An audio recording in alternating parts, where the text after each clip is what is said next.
Looks like we're starting up now. Hello, everybody. Welcome to the Awesemo.com live before lock show, where we'll be taking you through the 2-game NFL slate and the now 9-game MLB slate. We lost one, poor one out for the Mets and the Marlins, those poor fellows.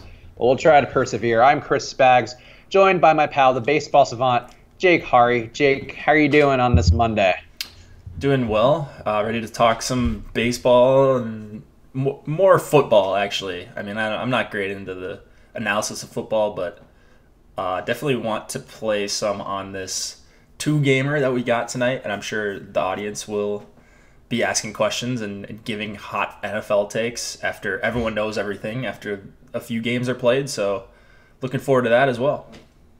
Yeah, we were talking about it. I mean, the NFL slate, I said I wore my love of Alex Collins on my sleeve and Keelan Cole. Both those guys were not there when you had a heavy amount of them to try to differentiate. It doesn't work well, especially when you don't believe in James Conner, too. But fortunately, Alvin Kamara and Drew Brees and Michael Thomas mitigated some of the damage. But Monday night, NFL, we got some more NFL games. We'll try to get back on track with those. And MLB. MLB is like our forgotten main bitch. It's just being neglected as the hot, sexy one comes across. But MLB is still here for us. We do have enough games there. Let's do MLB up front. We'll do a little NFL. We'll switch back and forth probably. So drop your questions for either in the chat. I'll try to keep an eye on it. But MLB has more stuff to work through right now. So let's talk MLB up front. Jake, what are you doing for your pitchers today? Yeah, so it's kind of the same guys we were talking about this morning. So not much has changed. Giolito, I really like. Marquez, I think, is under-owned. I like Kyle Gibson quite a bit, and I didn't know it was going to be that big of a hot take, but I guess it is. And actually, the Yankees are going to be super popular, so I really like it in tournaments. Godley, I wrote up last night, still on him a ton, and then Kluber. I'm probably going to be a little under the field, but I'm coming around on Kluber. He's made me look pretty dumb his last few starts, and he looks incredible right now. So that's mainly where I'm sticking, those top 5: Giolito, Marquez, Kluber, Godley, Gibson, and then everyone else I have is under 10%, including like Newcomb and Berea, Junis, Wainwright. So I have one more crunch to go, and it's probably going to stick because there's only a few more lineups to get in. So I'm with you on Kluber, and usually, I mean, if you've watched these slates, usually I am a person who will try to mine for some other pitcher who looks bad but has some upside and can kind of give you something competitive with a top pitcher. But Kluber to me looked too good. His whip has been down to 0.5 per inning, or like obviously that is already accounting per inning, but you know what I mean. Swinging strike rate too is up to 15.4%. Chase rate's right in line, giving up no home runs. The Rays are one of the hottest teams in baseball right now, which does kind of worry me a little. But having Kiermaier out of the lineup, who's just been raking lately, I think does help a little bit. But yeah, I have a ton of Kluber, a little bit of hedge Rays stacking as well, just in case. But I'm with you on Kluber. I also have a lot of Giolito. I think that was a 1-game aberration. I think all the positive signs that we've talked about before and on some of the other shows in the process, on the deeper dive, they've talked about it as well at length. Giolito does have some upside to him as he's kind of figured out some things. He had one bad outing. I don't think that's enough to scare me off. Even though some of the Royals hitters not bad, Royals stack's not the worst. I do think Giolito's in a pretty good spot. And those are probably, those are 2 of my main owned guys. I do have some Junis. I do have some, Miley. I do have a little bit of Derek Rodriguez, a little bit of German Marquez, just because I think that he's a good enough play even in cores, and we've talked about that at length as well previously. I think those are my main guys. So pitching seems pretty straightforward to me tonight, which I'm sure means that it won't be. And I don't disagree with your Kyle Gibson take, even though I'm not going there at any sort of heavy volume. But I don't know. I'm trying to think. There's nothing really surprising about pitching tonight to me. Yeah, no one slam dunk. I think that there's a couple potential slate breakers, and I guess Gibson's shaping up to be that for me, hopefully. If he has a good start against the Yankees, you're not only getting the points for Gibson, hopefully 20, 25 plus, you're also getting leverage on the popular Yankees bats. You've got Giolito, I think he's a really scary fade, as weird as that is, and it's because he's so lowly priced, and there's not a real pivot. I mean, Fede, sure, but what's his actual upside? I don't think that there's a ton there against the Phillies, who have power, and Man, so Giolito can break the slate if he goes for even like 22 or 23, I think. Is that fair to say? Just like you're going to need him if he puts up 20 plus. Yeah, I mean, to me, I definitely went there a lot because I do like paying up a little bit more for the bats. Actually, in that Washington and Philly game, I think that's one game where I actually have a couple of game stacks. Not something that's like a positive thing necessarily for MLB, but I have a lot of Washington Philly stacks, and Giolito helps me get there and be able to afford some decent pitching as well. So I think that's the right approach to me. I think Giolito. It's hard to say a player is going to be a must-own when he's as cheap as Giolito is. And, as volatile as Giolito is, there certainly could be the other side of Giolito, which we've seen more than enough times. But I'm willing to ride with it tonight on this slate where we got NFL too. Why not? Me and Giolito, ride or die. Yeah, Giolito, ride or die. And just it's looking right now like I'm going to have about 50% Giolito. So that's an ownership I'm comfortable with. I don't want to make the 100% stand or anything like that. But I think that's going to be pretty safely over the field. So if he does well, I'll have a leg up in, however many percent of my lineups. Plus, if he does poorly, he's not going to completely wreck my night like he pretty much did last week when he got blown up.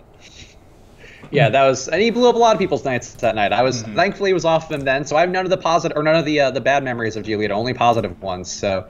I'm fine going back to it tonight. If you're a premium member of Osmo.com as well, we do have the perfect pitcher percentage article from Osmo up right now, in which he breaks down the entire pitching field as well as the likelihood of each of them to finish at top of the slates on both DraftKings and FanDuel.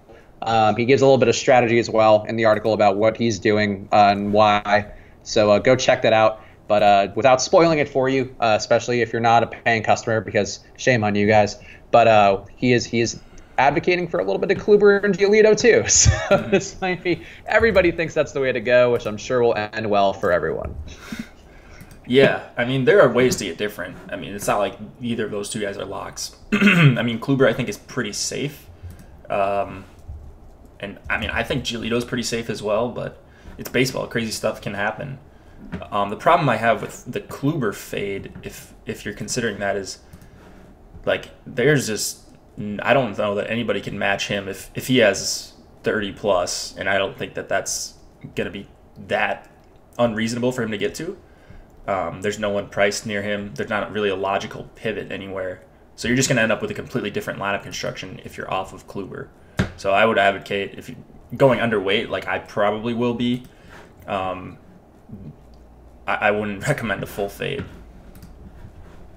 I agree. Let's see. But last time would you go Junis or Giolito on FanDuel for Brandon T? Their prices are very similar, and I think that's probably a question a lot of people have. So not the usual either or that we would normally hate and want to blow our brains over. I'd go Giolito there. I really like Giolito's matchup. I think that Junis still is going to give up some lefty power, despite him being good. He's been a little bit luckier as of late, so. I'm actually on the White Sox here. I think people are going to be on Junis. I might go. I mean, it depends. I don't know what the FanDuel ownership is. I don't have that loaded up in front of me, and I'm not gonna pull it up for this one question. But I think I'd go with whatever the lower owned one is. Like the problem for Junis on DraftKings is that he's a little overpriced, especially relative to Giolito. So that choice is pretty easy on DraftKings. But if they're pretty close on price, I think I might go Junis because again, everybody keeps hyping Giolito. Even when Giolito gets blown up last time out, people are still on Giolito. So, I'm okay going off of him in that kind of situation. Alex the Great, it's blown my mind how many people are on Giolito tonight. I'm going to happily be over the field on the Royals and under on Giolito. Easy play for me. I think that's fair given the volatility of Giolito. I have a couple Royal stacks as well just to hedge. But I think Giolito's been good. I think he had one tough outing versus a shitty team. That doesn't mean every time's going to be bad. Yeah, no, I agree. I mean, so I was thinking kind of out loud to EMAC this morning about, if Giolito would have just had an okay start last time out against Detroit and not had that disastrous second inning, he would be mega chalk even if he was like 6,500 here. I think people are saying, old Giolito. I don't think that's the case. He's still made a lot of strides in the past few weeks, and he's 4,700. It's not like he's 6,500 where Even if he gets 18 or 20, he's not going to kill you. There's other guys in that range that could get you there. I'm just worried that he could just absolutely destroy your night one way or the other. So I have a ton of Giolito.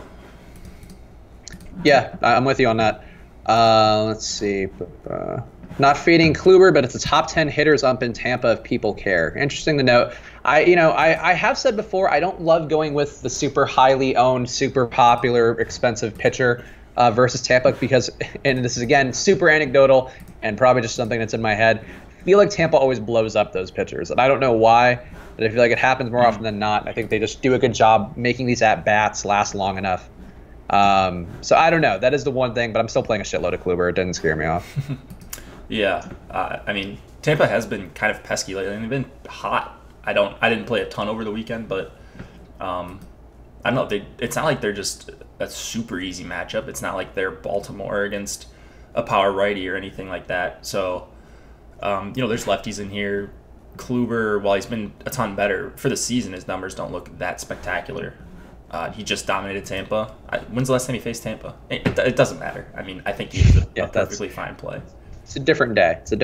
But and Tampa again has been hot. But as I mentioned earlier up top, Kiermaier being out of the lineup, I do think that's a pretty big help. But Tommy Pham's been raking. Ji-Man Choi has been raking. And pretty much everybody besides Jake Bauers, who has been just hapless for some reason lately, which makes me sad. I want Big Jake to get back on track. Not as opposed to medium Jake, which is you, Jake. Now we just need a little Jake. Work Jake. On that. Yeah, I'm sure my girlfriend would love that. Just a little bit. We will do our home run picks in 5 minutes. We are coming off of the Chubster, Josh Engelman, getting his first double dong of the season with Ozuna on Friday. So that was Friday, right? Got it. I feel like time is really losing all meaning recently. Well, yeah, NFL Sunday just messes up everything, right? Because aren't you off? You're off Sundays too, right? No, I was working yesterday because I did the live stream. Yeah, so, but like during the baseball season. Normally, yes. Normally, I don't really do anything. Mm-hmm. Yeah, me too. Or at least I'll just play the morning slate. But I was on my computer. Felt like I was working yesterday, playing all these NFL slates and stuff. Time is a Yeah, Josh too. He's working double duty, doing 2 shows in the morning for baseball. Yeah, it's been a pretty crazy time here. Hopefully, it slows down as we get more structure through the NFL season. Is the Philly field issue scaring you guys? Well, let's talk about stacks, but I guess let's talk about that up front. I don't even know what field issue. I haven't seen it because we've been doing the show, Carlo. I know that there were some weather concerns in Philly earlier in the day. They didn't scare me off. Everything I saw was okay. So I wouldn't be. I think the pitching is super appealing there. So to go against, rather. So it's not scaring me away right now. But I also played the Cubs on Friday, and they got postponed, and it murdered me. So I don't know. I think Philadelphia looks like it's going to play. Last time I heard, if someone has something else that says otherwise, feel free to share it. But please do. Yeah, it looks fine to me. I've got a bunch of Phillies and Nats, so I mean, I would be interested if someone had information that was contrary to what I just said. But yeah, looks fine to me. No. I got both sides. I prefer that game plays. Yeah, me too. I definitely want that one to go. But I also, again, I did want that Cubs. It was Cubs Nats, I think. I forget what it was. Whatever that game was, I wanted that one to go really bad on Friday. And then I opened my phone and saw it was postponed. It was like, fuck.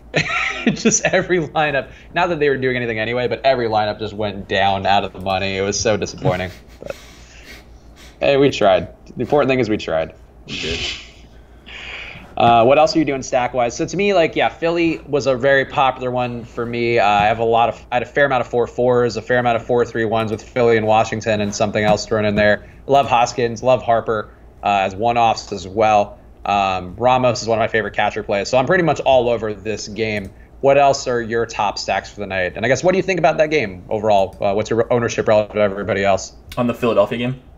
Yeah. I'm over the field on both of the stacks by a wide margin. I think they're my first and third most owned stack. Nats being first. Well, I got to run one more crunch, but they're going to be both in the top 4 or 5 easily as far as percentage 5-man stacks go.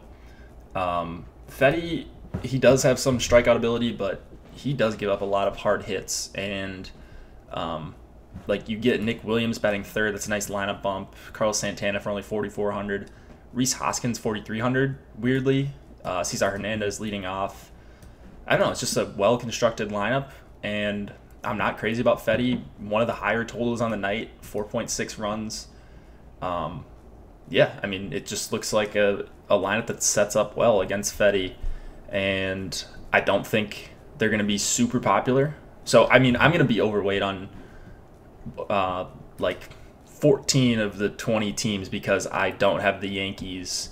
I limited them to 5% of my main stacks. So, like, you'll hear me say I'm overweight here, but it's true because the Yankees are going to be one of the chalkier stacks in the night, and same with Arizona. So I'll be underweight on those two and overweight on a lot of other teams. Yeah, I'm also pretty underweight on the Yankees as well. I think I mostly just went one off McCutchen. I not so much because I'm playing Kyle Gibson, but I just don't think the Yankees are in a fantastic spot. They've also just been not hitting well as a team lately, and that's been enough to scare me off. But yeah, I think that you're right. And again, Washington to me is super low owned, and I do like that stack. I think you go from Turner down to Zimmerman, and that's like a pretty nice matchup versus Arrieta. And Arrieta's been giving up a ton of home runs lately. He's weird. Like, it seems like he's gotten better at getting strikeouts in his last couple outings, but also been just getting smashed. So maybe he's just attacking the batters a little more, which I think you don't want to do versus this Washington team. No. And especially in a humid hitting matchup, which I think everything is saying that it's supposed to be. I don't know. I think Harper's been hitting really well. A lot of these guys have been hitting really well too. That's kind of where I want those guys against Arrieta, and they're all under 5% actually, all Washington. Yeah, I love the Nats. I mean, so I just love the Nats as a team. I love Soto, Harper, Rendon, righty or lefty. It doesn't really matter. Turner has speed. Arrieta isn't great at holding runners. I mean, Tyler Lee, they're always in play. I mean, when you've got a lineup with power and speed and maybe an average to maybe above average real life pitcher, not a great DFS pitcher in Arrieta. It just makes me easily want to go to the Nats rather than Arrieta. So I X'd out Arrieta from my player pool. Won't have any of him. I just don't think, like Adam and Lofty were saying, I don't think he hurts me here if I fade him. Even if he gets 18 points, I don't think he's either going to give up a lot of hard hits and get some strikeouts, or he's going to give up a lot of soft contact and sacrifice the strikeouts as a result. That's how I look at it with Arrieta, and I hope he attacks these guys because I think a bunch of these guys have the advantage against him.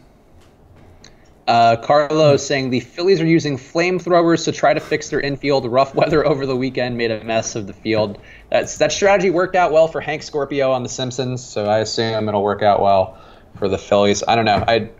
I feel like flamethrowers will only help the conditions. So I don't know. I think that's a positive for me. If there are flamethrowers involved, I am on that game. That is a Spags promise for you.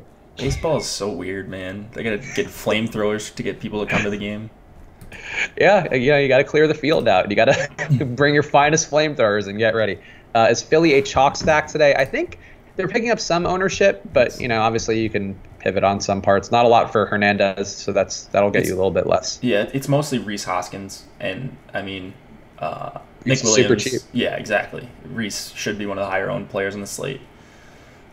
He's hit a home run in 3 straight games, I think. Yeah, he's soaking up a lot of that ownership, and then.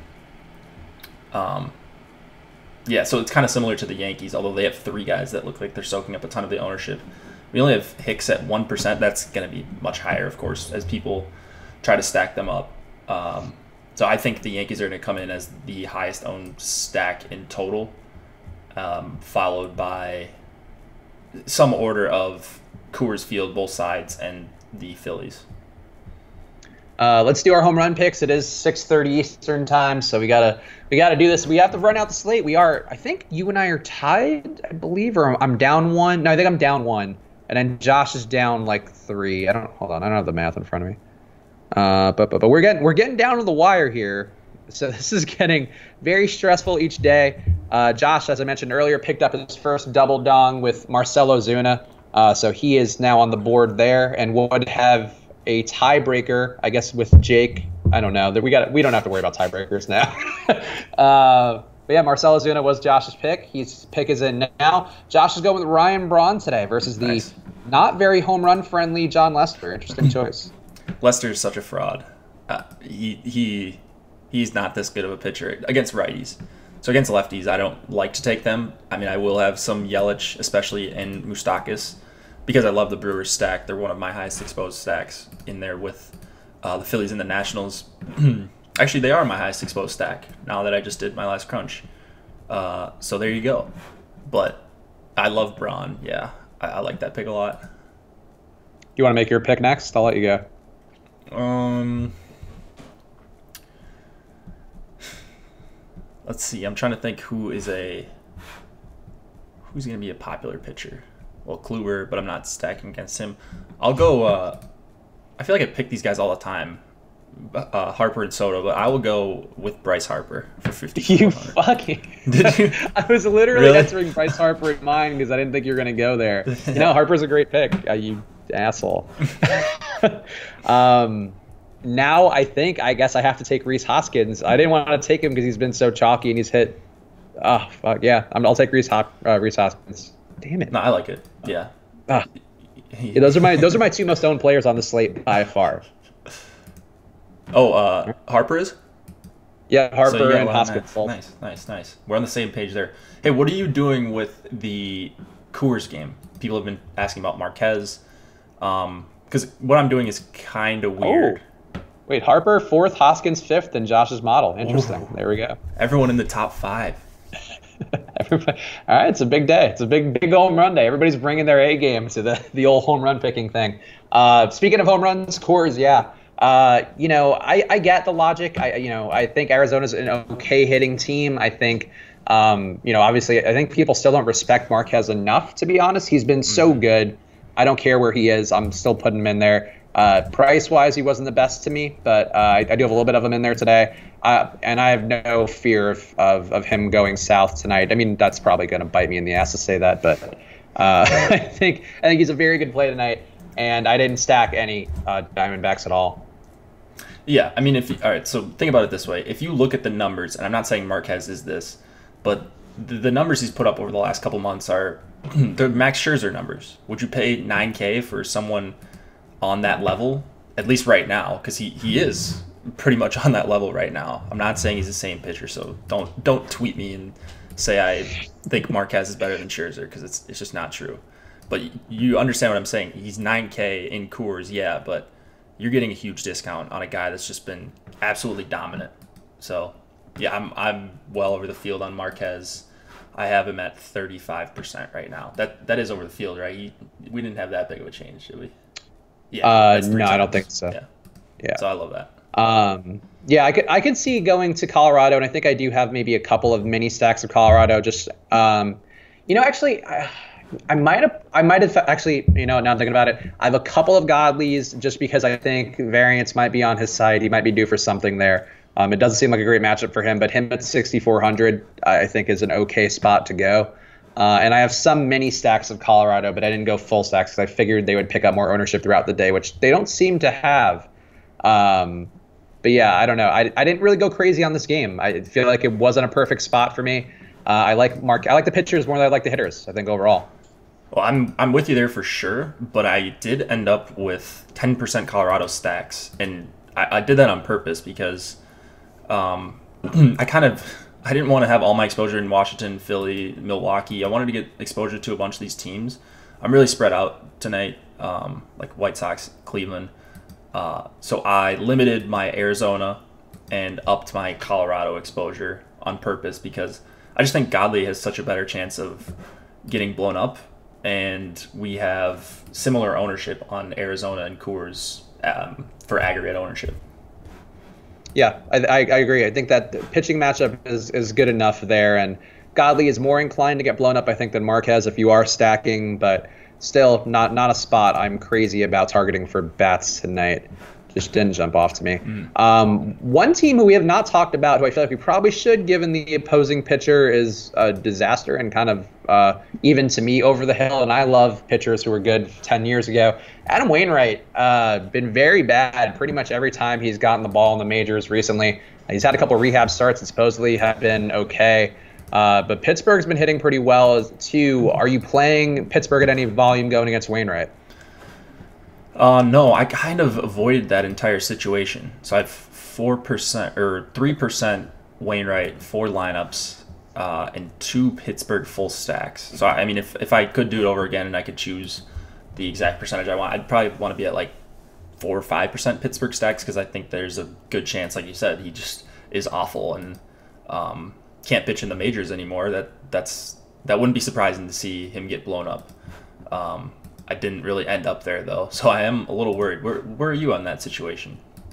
I didn't get there either, and I think I would have a little more. For some reason, it just the other stacks that I landed on first, and obviously, to be totally candid with NFL stuff too, when my attention gets diverted, I'm just like, these look good enough, and I don't really dig deep enough sometimes. And I think for this slate, that was the case with this, where like I knew Wainwright stunk. I know that Pittsburgh's been hitting pretty well. Josh Bell in particular has been hitting really well. Didn't get there though. Just didn't get there. Is this Philly game really in danger of happening? Or is that... What is going on here? Oh, no. This can't actually... Come on. I can't do 2 in a row. Can't lose another slate. Right? God, of course that would happen. Anybody in chat see anything? I'm looking on Twitter trying to figure this out. Having issues with the field. Jesus. So, God, I don't think we're going to know what they're going to decide to do before the game starts. So, they forgot to put the tarp over the weekend and the field is wet AF. Classic Philly. It is officially delayed. No, come on. But not postponed. But maybe delayed. It does. I mean, delayed is bad enough. God. Here, let me do a quick Twitter search here. They want to play it, they are saying. Look, I want them to play it too. I hope they stick with this course. No announcement yet, but no chance the game is starting on time at 7:05. TBD if it starts at all tonight. Oh, can't lose this game too, guys. As usual, it would be right at lock. That's interesting. Are you gonna make changes? No. I mean, like, I'm only playing the quarter tonight, so I really don't give a shit. If it goes south, all my money is on football today, really.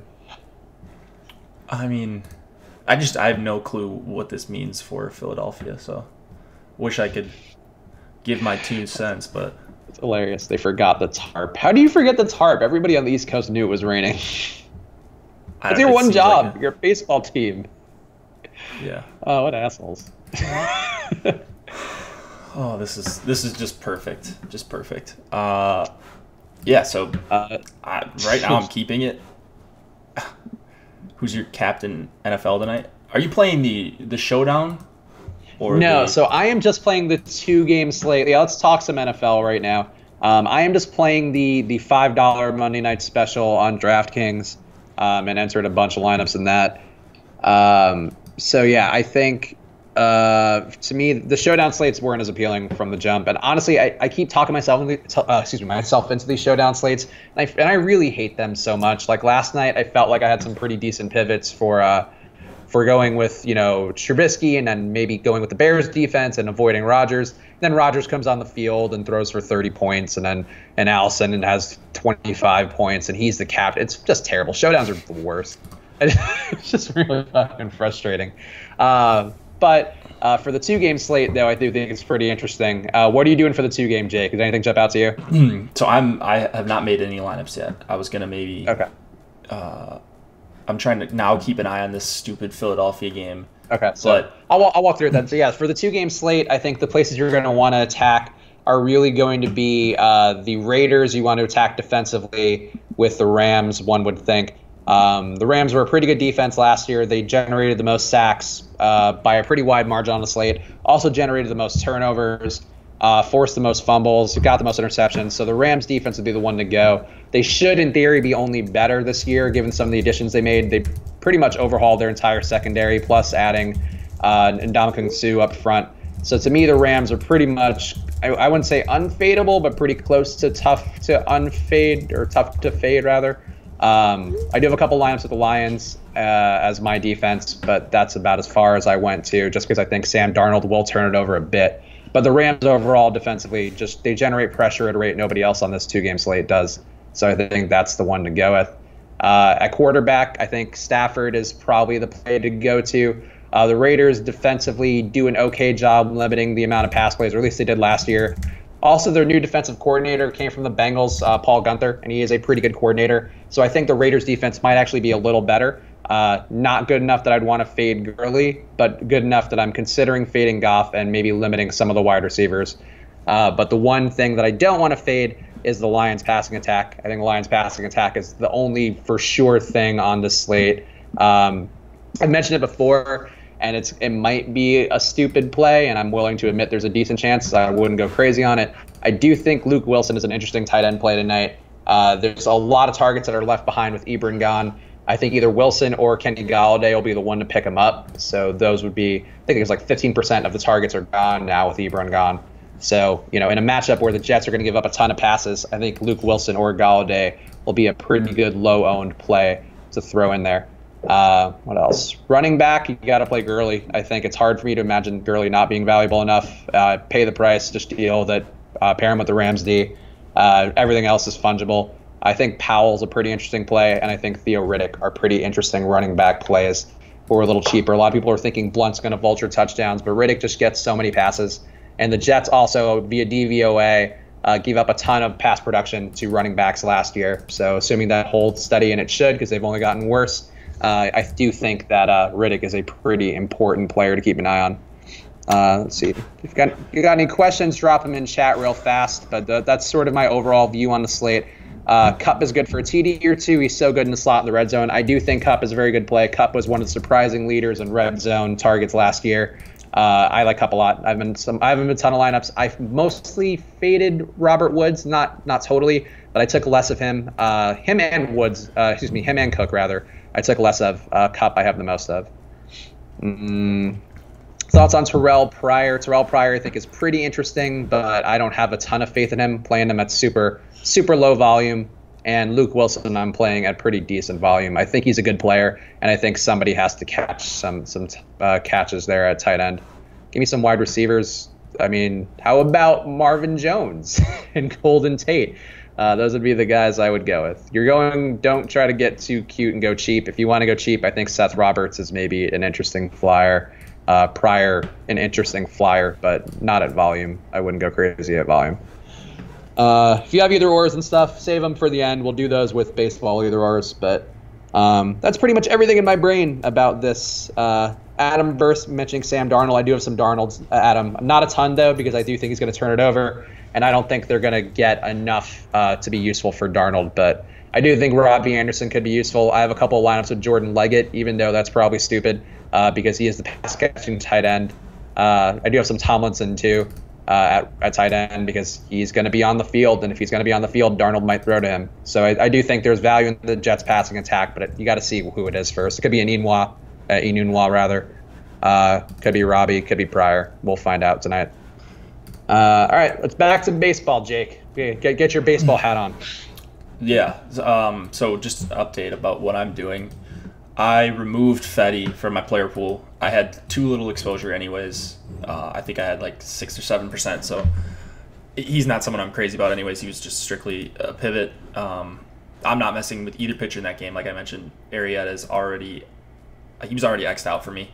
So he didn't really matter. And then here's what I did with the Philadelphia bats. So I'm running 5-2-1s tonight. And I X them out for the two part.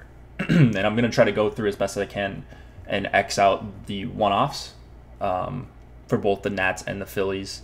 So I just have either 5-man stacks or nothing with them.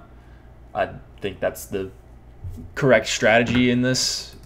We have no clue if the game's going to play, but maybe everyone's pulling their exposure. I'm going to have a cap of 5% on both of those teams and try to avoid one-offs and two-mans as much as possible.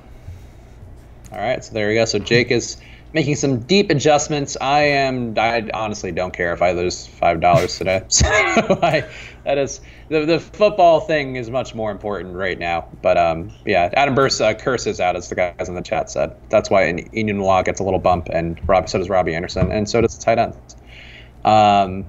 Yeah, that sucks about that the game is having problems. That sucks that they don't know how to put a tarp down when it rains. Yeah, that's tough. I mean, I assume these two teams play tomorrow. In fact, I know they do. So I don't know how feasible a day-night doubleheader is tomorrow. We're not going to know what they're going to do in the next 15 minutes. So I'm just making that call for myself and taking out both the pitchers and limiting the amount of 1- and 2-man stacks I have. Fair enough. Andrew Mock, I have the NFL sneak play of the night. It's the best leverage on the field. I'm happy to share it at 411. You might as well just share it now, Andrew, because it's not a lot of people in the stream today. And what are we? It's just friends. I share all my picks. Everybody shares their picks. It's a sharing place, Andrew. Your leverage is probably not as good as you think it is. It might be something that somebody else has already thought of. Todd Gurley. So. I'm playing Todd Gurley. Yeah, he's like, I'm gonna go on a limb. I'm gonna stack up the Rams tonight. Yeah. That'll show him. I actually am. So I played the primetime slate, and I have 100% Todd Gurley. I think I played like 100 lineups on the 3-game, and most of it was Rodgers. So I was like, oh, there's a bunch of dead money, but he came back, and I've got some good-looking teams. I probably should have done more looking at them as far as which pivots I could make, but I did not do that because that's what happens sometimes when work gets in the way. So Gurley is a guy I tried to play some lineups without Gurley, but it's hard to do it in good conscience, really, because it's just the upside is too high. I mean, he has just like Kamara did yesterday, his 50-point upside almost, and even if he doesn't get there, he's going to give you probably 20 to 30 points. Exactly. I just don't know how you fade that. Yeah, the raw points are so important. I may not know a ton about NFL DFS, or I may be a fish, but I know that on a 2-game slate, you need the raw point leader at every position if possible. And he's just so likely to be that at a running back. You get a flex in there, so he's just so likely to be in the nut lineup that I just went 100%. And if he gets hurt and the people who faded him get rewarded, then that's fine, but I'll get their money back at some point. Honestly, I think in general we try to advocate for not going in as heavy on people, and that really was my one regret yesterday, was not going as heavy on the guys I was really stone cold solid on, and like Kamara, Michael Thomas in particular. I just took him out of lineups. So, you're trying to be contrarian, and we do try to push that school of thought here because it is how you get ahead of the field. But for football, you really need those 3 or 4 guys who are going to be big, and then you get to the Tyreek Hills through that process. And guys are going to be lower owned, even though they probably shouldn't be. So yeah, I agree, 100% Gurley. Like on this prime time slate, especially. Yeah, why not? Yeah, I mean, I wouldn't do that if it was a bigger slate. But yeah, it just seems so likely because looking at the other running backs in the slate, like Powell and Riddick. I mean, are 3 of them going to have a big enough game where they outscore Gurley? It's really tough. Yeah, the odds of that the odds of that slate of running backs in particular outscoring Gurley are not the highest. How popular do you think Cooper will be tonight? Probably not as popular as he should be given the amount of targets he gets, but honestly, I don't. It's hard. I have some Cooper, but not a lot. It's hard for me to get excited there, given that you have Golden Tate and Marvin Jones, who are cheaper, and I think they're just in a better matchup. The Rams are just good. The Rams are good, and they got better. I don't know. Wade Phillips will have the Rams flying on defense. I agree. I think Wade Phillips is a good defensive coordinator when he doesn't get too much rope to hang himself. Interesting way to put that. Well, I mean, yeah, some coordinators need to kind of just do the job of you come in, your game plan. If you leave them with too much responsibility, they just end up just being terrible. And I think he is one of those guys where I say that as a Cowboys fan too, and had him as head coach. He did not need to be a head coach. Definitely did not need to be a head coach. Let's see. Looks like I might have Robert Woods in this last lineup. Interesting. Woods, I think, is probably going to be the lowest owned of that group, so I guess there might be some value in him, but it's hard. And I like him, too. He's a USC guy, but I just feel like it's not the best spot for him, and they're going to try to feed Cook the ball, too, and Kupp is a very good player who deserves to get the ball on his own merits, too. So I don't know about Woods, but I feel like he's going to be a fucking important part of this night. Yeah, all those receivers in L.A., I almost said. In St. Louis, yeah, it's hard. It's hard to adjust. Yeah. They all. I just had a really tough time trying to figure out exposures for those guys, so I just let the projections do the talking. I used actually Andrew's projections from that he brought over from FanDuel that are on the Osmo.com homepage. Yeah, sorry. We do have. If you are looking for projections, we don't have ownership projections for this because I think they're still figuring out how to calculate the formulas appropriately for the shorter slates of NFL. But we do have the projections that are up, as well as the rankings from Awesemo. So we have Andrew's projections and Awesemo's rankings. Spags is a Cowgirls fan. Yes, I am a Cowboys fan, but it's been a tough run since I was a very little kid. Lions running back situation. Wait, thoughts on the Beast tonight? Who is the Beast? Oh, Marshawn Lynch. I'm like, is that a baseball player? Are we going back to baseball? Beast. Beast mode, I would say, is an okay pivot off of the Rams defense. And the Rams defense last year was leaky versus the run, so I think there's a chance that maybe Gruden feeds him and keeps it competitive. So I think that's why I would play Lynch, but I'm not playing a ton of him. Does Darnold seem like a sneaky play? He does, but I don't think he's going to get the volume in the passing game to be useful. They're not going to want to expose him that much. He's not going to throw for like 4 touchdowns, and I think there's a decent chance that one of Goff or Stafford throws for 3 touchdowns. Like I actually say there's a pretty like 80% chance one of those guys throws for 3 touchdowns. Mm-hmm. I agree with that. All right, what else? What other baseball thoughts we have? What stack are you the most worried about in baseball? I'll say I'm worried about the Washington and Phillies stacks that I have, but what are you worried about, Jake? Yeah, that's what I'm worried about right now. It's just it's just like there's no certainty. It's not like you just don't know. You just don't know what the field's like. It's not like, oh, there might be rain coming in.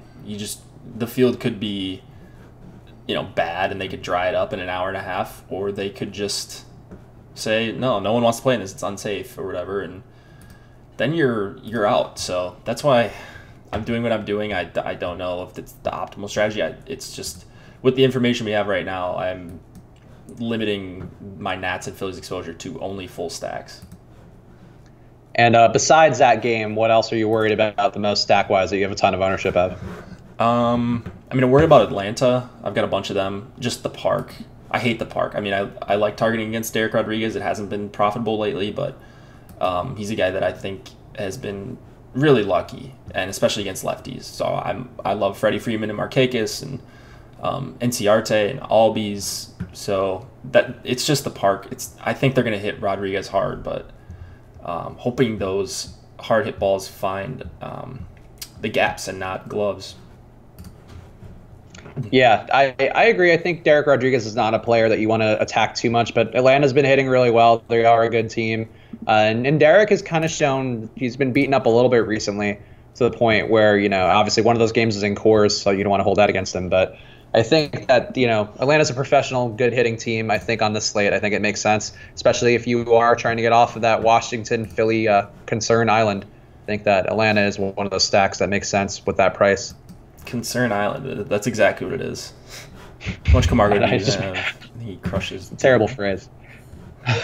Yeah, how much Camargo do you have? Let me check.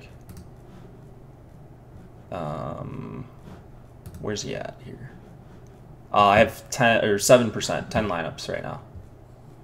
Yeah, I have a little bit of Camargo. Camargo was in all of the Atlanta stacks I made, but I didn't go much deeper than that. So I think I have like a handful of Camargos. Phillies are now adding dry dirt to help fix the problem. Game still delayed. Good. I like their problem-solving ways with flamethrowers and dry dirt. So they're adding dry dirt. I don't know what that means. I guess to replace the wet dirt. Yeah, I don't know. It's just so much uncertainty. So I'm sticking with what I'm doing. I'm once again getting off the one-offs and two-mans for the Nats and Phillies. Mike Bayerga asking Powell or Crowell. That would definitely be Powell for me. I think Crowell will get some touches tonight, but Powell can catch the ball out of the backfield, and he's been in the system longer, and I think that generally rewards players more at wide receiver than running back, but I think Powell is more of that beneficiary.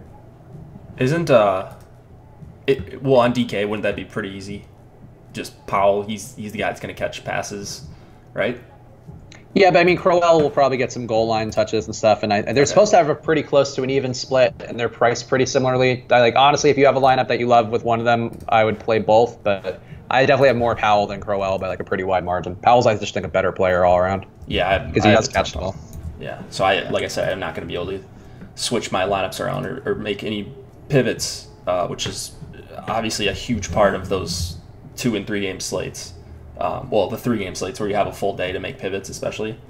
Oh yeah. Or the Sunday, how to Monday. Get off the field. Yeah, exactly. Like, so if you're behind, if you're trailing and let's say you have one lineup and you didn't play one of the Green Bay receivers, you're in a bad spot and you have Gurley in your lineup, probably a good idea to consider a pivot at the very least and leave salary on the table because everyone's going to have him. So you just have to get different and hope for weird stuff to happen if you're trailing. Yeah, I agree. That is what the one advantage of those slates, or maybe disadvantage, because I don't like thinking about it when I'm done. If I had to revisit my lineups and be like, well, now how do I fix what I thought before and get like different? I feel like True. I would only end up losing there. Yeah, I mean, you got to go lineup by lineup, so it's kind of frustrating, but it's something I definitely do when I play these overnight slates. Dapiana 23, best tight end play today. Not many good options. I think the best play is probably Cook, just because we know what his targets are. But I also think that for me, the guy is Luke Wilson. I also have some of the Jets tight end situation, which is Jordan Leggett and Eric Tomlinson. But Wilson is my second most by like a pretty wide margin. And then Cook, I think I have the most, maybe. I don't know. It's close, though, with him and Wilson for me.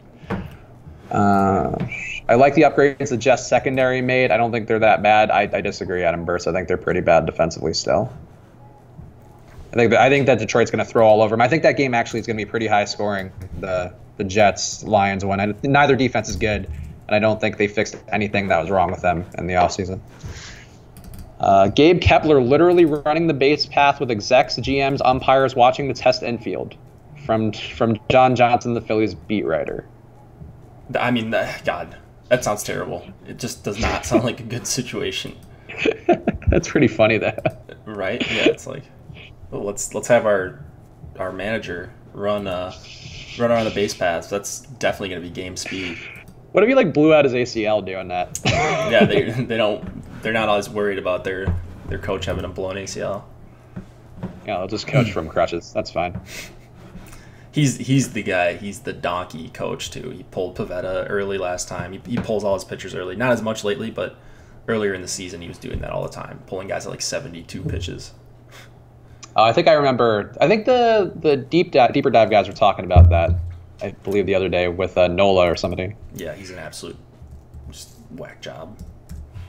They're basically having a meeting to see how they can word this in a press conference when they cancel the game. That's what Carlo says. All right. We'll see, Carlo. Your reports from the streets of Philadelphia are noted. If you come through, you're correct. You get bumped up the food chain. Javier Baez triple down on the way out, Carlo says. All right.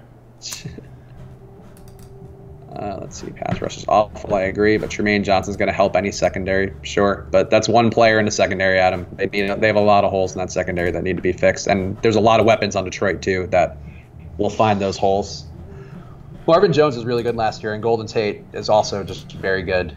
And Luke Wilson, I think, is pretty good. So I think those are all guys who can carve some holes in the Jets secondary, even if they are a little better. Yeah, Luke Wilson was popping up in the optimizer so much. Andrew's projections liked him. So I was like, well, this guy, the guy that used to play for the Seahawks that caught like 3 passes a year. But yeah, I guess that's the man. He looks good in a limited sample, and they just have to throw them to somebody. So it's either going to be him or one of the other receivers who takes the targets, but there are targets to go around, so somebody has to. I don't know. Like it sucks because like I don't know. Like Josh and I had some pretty deep debates about tight ends on the video. Like arguably that was like our most debated position because like I think tight ends just fill in a role and you can just plug them in wherever. And if they don't have the catches available, they're just not going to get any. And like he was all over Jimmy Graham. It was like Jimmy Graham's going to be so great. And we saw Jimmy Graham. Like I think Jimmy Graham got like 2 targets yesterday and did nothing with them. And it's like if you don't have a role to step into there, you're not going to get targets at tight end. So the hope to me is that Luke Wilson gets half of what Ebron gets, and we'll see. Maybe at low ownership, we'll find out. All right, so I'm making one lineup for this 2-game slate. Did they make it tougher to fit Gurley in on the 2-game? You could totally fit him in. It's just what are you giving up at wide receiver? Yeah, man, it looks tough. With Curse out, who gets the most targets on the Jets? Probably Robbie Anderson, but there's a chance that Eden Waugh gets some more. He was out last year with a neck injury, but he was very well liked in that offense before that. Go with the Oakland onslaught here. Amari. If you want to go contrarian, that is the way to go. Is that contrarian? The Rams are. Yeah. The Rams D should be the best by far. Oh, the Rams D, really? Yeah, I think if you went like Lynch and like Cooper, or even if you went Carr, I think Carr is going to be the lowest going on the slate by like a wide margin. Oh yeah, definitely. Give me the onslaught. Goff, boy. Goff trash. No, I'm just kidding. I'm just yelling out hot takes here. This is what I do. Honestly though, like it wouldn't surprise me if that's what ends up winning. No, like I mean, it's just it's how it fucking goes. Everyone knows everything. Everyone has the perfect lineup. There's a reason the 150 guys don't always bank these 2-gamers. It's just weird stuff happens in small sample sizes in a sport like football. Jake, if you were going Oakland, you have to take Seth Roberts for pivot. I agree, Andrew. I think Seth Roberts is one of my. I don't have a ton of him, but I have like maybe 5 lineups out of like 40. As a pivot off who? Jordy? Yeah, and he's also 3,200, so he works price wise with some of the other guys in. No, I have a bunch of Seth Roberts in my games tonight, so I'm gonna double decker. But right now, I'm going with the Derek Carr stack with Cooper Roberts, and then we'll see where I get after that. Definitely gonna have Gurley, and that's not even a question. I think it's foolish to fade him, even if it works out. I think it's still foolish. Yeah, he's going to get at least 20 touches regardless of what happens, and I don't think there's anybody else on the slate. Yeah, I don't think there's anybody else on the slate you're going to say is going to get 20 touches. Yeah. He's a slot receiver, and Gruden will find a way to make him good. And Carr just loves him. Carr loves throwing to Seth Roberts and taking value away from everybody else. So I agree that Roberts is interesting tonight. Roberts and TJ Jones, too, is also in that price range, who I think is interesting. Still on the team on the Lions, and again, somebody has to catch those Ebron passes. It's either going to be TJ Jones, TJ Jones, Galladay, or Wilson will be taking some of those Ebron targets. Anything else good? We got 1 minute left till MLB lock, 6 minutes left to NFL lock. Everything's locking at once. It really is. Pretty good. Slow stream today. I know. I feel like people are like burnt out after NFL kicked their ass. Everyone's just demoralized. No one wants to play DFS anymore. I went the opposite way where I was like, fuck this. It's like, I'm going to get it back. And I chased on every slate, including tonight's. I try not to chase too much, but yeah, it's no, I know. It's tough for week 1 of NFL. I don't care. Like it is what it is. Whatever the losses are the losses. But week 2 will be better. Learned enough important lessons about who to trust and who not to trust. True. The first 3 weeks are the best weeks for NFL. Always. Like you get 3 weeks before everybody catches up on everything. So we got 2 more cracks, and this slate tonight counts as a crack too. Well, I'll be playing NFL every week, and I'm a fish, so enjoy. Come, everybody go head to head with Tommy Nation 1. Yeah, come see me in the hockey lobbies. That's my only thing. Just, I guess I don't really play head to heads. I'm gonna try to play more cash this year. It'll be lower stakes, it'll be like $20 head to heads or whatever. But I think I should be playing more cash just in general, while still playing a ton of tournaments. Yeah, for your main sport, I think for hockey where you have such an advantage, I think it definitely makes sense. For the other sports, though, I feel like the advantage in cash is mostly gone at this point. No, like NBA, like everyone knows who the best plays are, right? So it's you may have a 2v2 against most people or whatever. Yeah, no, I agree.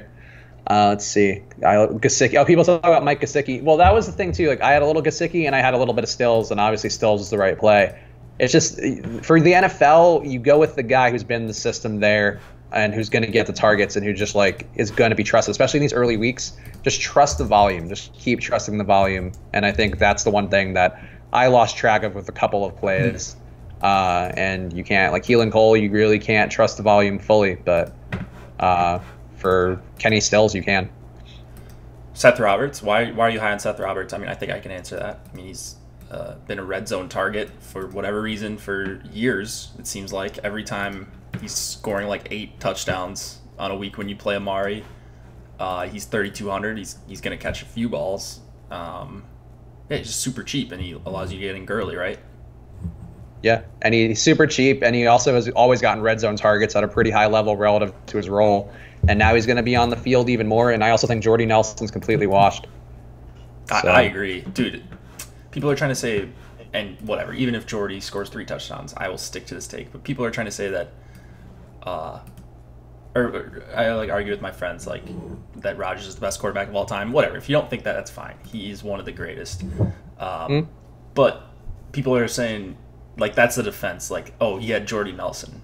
Like Jordy Nelson is not a spectacular wide receiver. Rodgers throws him open. He threw him open for years. It's yeah. So Jordy Nelson, it sounds like I have something against him, but I don't. It's just him as an argument that Rodgers has had all this help is ridiculous. No, he's never gotten separation in his life, and you could see, with the Patriots game yesterday, what happens when you have receivers who can't get separation consistently with like Chris Hogan. I think quarterbacks can throw those guys open, and the best quarterbacks will, and that's what Rodgers has done. Like Devontae Adams will go up there and get a ball, and will whatever, but. Jordy Nelson was always overthrown into a spot that was beneficial for him, or like by Rodgers, or he was thrown like a back shoulder that only he could catch. Yeah. But he wasn't his elite skills by any stretch. Rodgers is absurd. Rodgers is. I don't know how anybody can watch him and be like, yeah, this guy is not the best QB in the game, and all time, I think, but he is insane. I love watching him so much. It's hard for me to not go Brady, and I'm not a Pats lover by any stretch, but Brady to me is like obviously a guy who's dedicated to that craft. And Breeze too is pretty close up there. Like he hasn't won enough to be in that conversation, but like watching Breeze yesterday, I mean the team shouldn't have fallen behind at all in the first place. But boy, he was fucking slinging the ball, and he's as old as Brady is almost. Yeah, I mean that's the guy, right? The 5 rings makes a big difference for some people, but not for me. Just watching, like he's insane. I'm excited to see Pat Mahomes this year and see what he does, and in the future. Like that game with the Chargers yesterday, he was really slinging it in a way like a lot of quarterbacks don't, and just from different release points and just to anybody who was open, he didn't care about the receivers. It was just nice. It was like fun watching him play. I wish I had that. Instead, I have to watch fucking Dak Prescott just shit on the floor. It's terrible. How much are you gonna miss Red Zone tonight when we see a 14-11 game? In game 1 of this garbage. That was brutal. Oh, there we go. Herndon on the Jets for Andrew Mock is his sneak pick. I went Leggett, but I think Herndon is the same logic, so you're fair there, Andrew. Never heard of the man. He's probably in some of my lineups on the 3-game slate though. There are 4 tight ends on the Jets. Actually, I think they might be down to 3 now, but they're Eric Tomlinson, Chris Herndon, and Jordan Leggett. Leggett and Herndon are both pass-catching tight ends. Tomlinson's more of a blocking one. Tomlinson will get more snaps. Herndon and Leggett will get more targets theoretically, but they're all pretty comparable. Oh, the Philly game canceled? What? No. That could be a troll. That guy's been in the chat the whole time. Nats PP'd? Wait, hold on. I think it's just people rooting for the Nats postponement. I hope. So good thing I took out. So I'm still whatever 10% of my lineups are done if that's the case, but I'm comfortable with that. They just said it on the broadcast. It's canceled. Okay. Well, good. Fuck. There goes our dong picks. Yeah. Should we make different ones really quick before anything starts? Yeah, I think we should be allowed to. Josh has bent you guys bent the dong pick rule, so now we'll bend them to my benefit and we'll get different guys in. I didn't play. Yeah, it's true. You get helped again, you bastard. I've been rained out a couple times on my dog pick already this year, though. Just once. You and Josh got rained out once.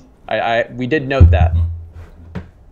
Okay. It was a Braves Cubs game where you had Acuna and Josh had Javier Baez on May 17th. That was when I was single entering too, and I had all the fillers and then a 4-man Brave stack in that game against I don't even know which pitcher. It might have been Lester, honestly, and it got rained out. And I had all the good fillers, and I was so mad.